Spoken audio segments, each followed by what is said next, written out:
Well, I saw some posts on Facebook where you're kind of in and out of Nashville. You're riding with folks. Yeah, I moved out there in February, so I guess I've been out there just a little over 6 months, 7 months or so, something like that. Differences between that and Austin?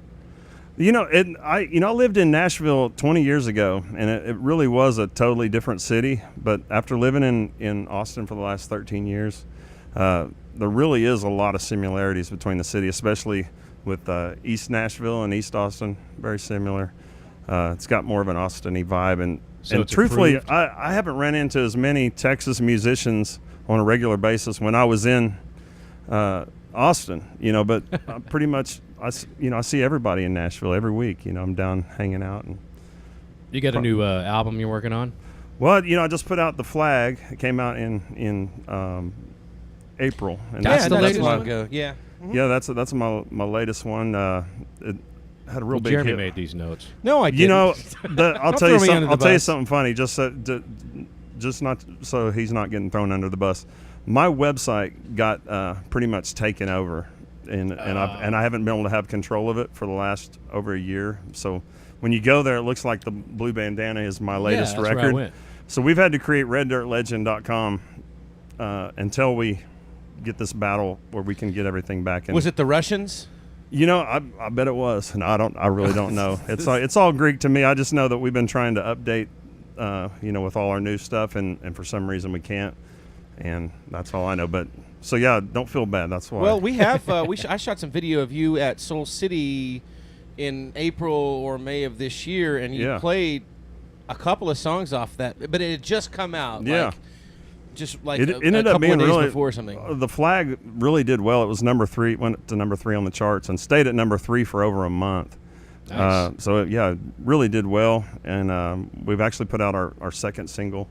I think it's like 5 weeks in. It's number 42 on the charts right now. It's called "Shadow of a Broken Heart," and it's one that I wrote with Stoney. It's pretty much the only co-write on the record. What made you want to get up and go back to Nashville after being in Austin for so long? I just needed something that, I've been going back and forth. As a songwriter, you pretty much you got to have some sort of presence there. And I don't know. I'm concentrating a lot more on the songwriting side of it. And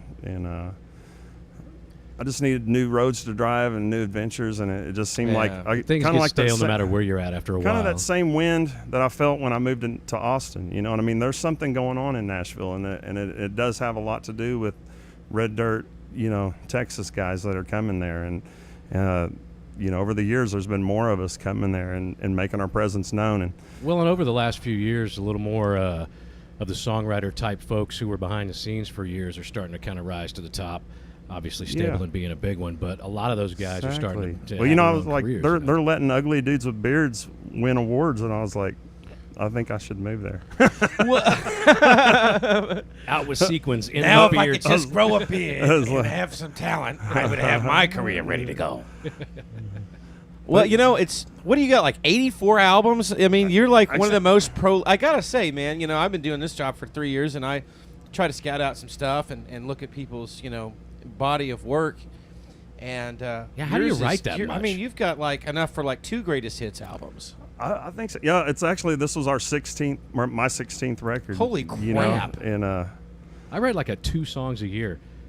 I'm lazy. Well, you think it's that constant moving thing that you're talking about, trying to find the next adventure and those adventures translating into songs. There's a certain Thank you, Dr. Phil. that you're always searching for, and it was kind of the thing that, I felt it and do feel it still in Tulsa. Tulsa's really got a new synergy going. Coming back, and I felt that when I went to Austin the first time. When I went like in the early 2000s when I moved down there with Cody and Jason and Stoney. All of us kind of all went down at the same time, and there was this. You could just feel it, And I kind of feel that there. There's a synergy when you go there. You feel productive. There's stuff happening. Everybody's trying to do something, and it's like a beehive. Everybody's got their assignment, and they're just all over the place. And it's it really has a cool triangle when you look at Tulsa, Nashville, and Austin. Between those points, I think that's pretty much where all the cool music's coming from. You being originally from Tulsa, do you run into that level of talent in such a confined area any other place I mean, Nashville's obviously transplants, Austin's transplants, but Tulsa seems to spit these things out like Tulsa does artistic have diarrhea. A very, very organic something in the water there that throughout the years, a lot of guys discovered Tulsa musicians and they came there and had their pick of them, from Taj Mahal and Eric Clapton, pretty much you name it. They were coming and finding, especially rhythm sections back in the day. Bass and drums were really what people. That was that Tulsa sound, and I think, as I was saying a second ago, there is that happening now. There's just these young guys that are just amazing players and have a lot of gumption. They want to get out and explore. They are coming to Nashville. They are coming down to Texas. They're, you're seeing them on Conan O'Brien and the Tonight Show and. Parker Millsap was on. Yeah, Parker Millsap was one. That would explain Jesse why there's only Aycock 3 playing drummers in Tulsa. Yeah. Well, I'm a drummer, but I don't count. Hey, we got to wrap this up, dude. Brandon, pleasure as always. Now, remind everybody about the website. Yeah, it's reddirtlegend.com. Right. You can still get the dates off of brandonjenkins.com, but everything else is pretty much out of date. You got to go to reddirtlegend.com until further notice, I guess. Okay, man. Well, good luck out there, dude. All right. Thanks, man. Hope I answered all your questions. Yes, you did. All right. Mr. Jenkins. Much love. Senator.